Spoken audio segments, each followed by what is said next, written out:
Hello, good morning student.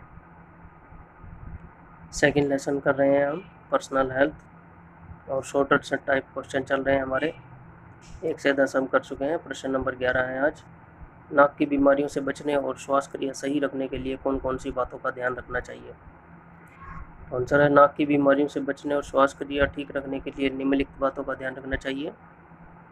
First point है इसका, साफ हवा में श्वास लेना चाहिए। सेकंड पॉइंट है, जुकाम और एलर्जी ग्रस्त व्यक्ति के पास नहीं बैठना चाहिए।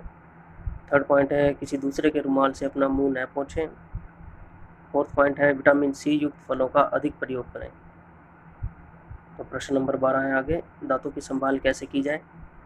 आंसर है, दांतों की संभाल अच्छी सेहत के लिए बहुत ज़रूरी है, इसलिए इनकी संभाल के लिए निम्नलिखित बातें ध्यान में रखनी चाहिए। फर्स्ट पॉइंट है, प्रतिदिन सुबह शाम ब्रश करना चाहिए। सेकंड पॉइंट है, बहुत गर्म और बहुत ठंडी चीज़ें खाने से परहेज करें। थर्ड पॉइंट है, यदि दांत में खोल हो जाए तो तुरंत भरवा लेना चाहिए। फोर्थ पॉइंट है, प्रतिदिन कीकर, नीम और फलाही या टाहली की दातुन यदि संभव हो तो करें। फिफ्थ पॉइंट है, प्रतिदिन खाने के पश्चात साफ पानी से कुल्ला करें और सुबह शाम मंजन करें। प्रश्न नंबर 13 है, व्यक्तिगत स्वास्थ्य की महत्ता पर प्रकाश डालिए। आंसर है, हमारे लिए व्यक्तिगत स्वास्थ्य बहुत महत्वपूर्ण है क्योंकि यह हमारे लिए निम्नलिखित प्रकार से उपयोगी होता है। फर्स्ट पॉइंट है इसका, जो व्यक्ति अपनी व्यक्तिगत स्वास्थ्य के प्रति सजग रहता है उसका व्यक्तित्व आकर्षित एवं प्रभावित होता है। सेकंड पॉइंट है, शरीर की छवि आत्मसम्मान, आत्मविश्वास आदि को प्रभावित करती है, अतः व्यक्तिगत स्वास्थ्य से आत्मविश्वास में बढ़ोतरी होती है।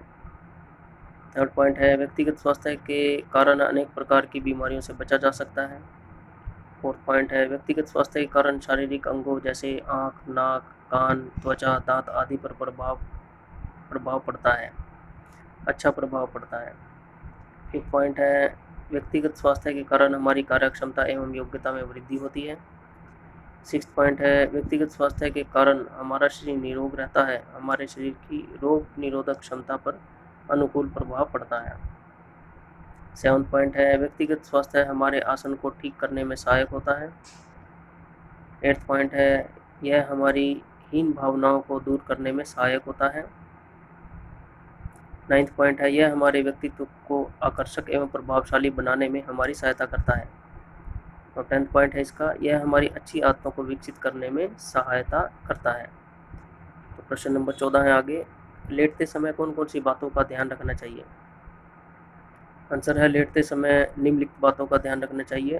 फर्स्ट पॉइंट है, लेटते समय शरीर विश्राम की स्थिति में होना चाहिए। सेकंड पॉइंट, तकिया बहुत बड़ा नहीं होना चाहिए। थर्ड पॉइंट, सोते समय शरीर प्राकृतिक रूप से टिका होना चाहिए। फोर्थ पॉइंट, सोते समय कठोर गद्दे का प्रयोग करना चाहिए। फिफ्थ पॉइंट है, कभी भी लेटकर नहीं पढ़ना चाहिए। तो प्रश्न नंबर 15 है हमारा, मुद्रा ठीक रखने के लिए क्या करना चाहिए। आंसर है, मुद्रा ठीक रखने के लिए निम्नलिखित बातें ध्यान में रखनी चाहिए। फर्स्ट पॉइंट है, बच्चों को ठीक मुद्रा के बारे में जानकारी देनी चाहिए। स्कूल में अध्यापकों और घर में माँ बाप का कर्तव्य है कि बच्चों की खराब मुद्रा को ठीक करने के लिए निरंतर प्रयास करें। सेकंड पॉइंट है, भोजन की कमी के कारण आई कमजोरी को ठीक करना चाहिए। थर्ड पॉइंट है, बच्चों को न तो तंग कपड़े डालने चाहिए और न ही तंग जूते। फोर्थ पॉइंट है, हमें गलत ढंग से न तो चलना चाहिए और न ही पढ़ना और बैठना चाहिए। फिफ्थ पॉइंट है, उचित और पूरी नींद लेनी चाहिए।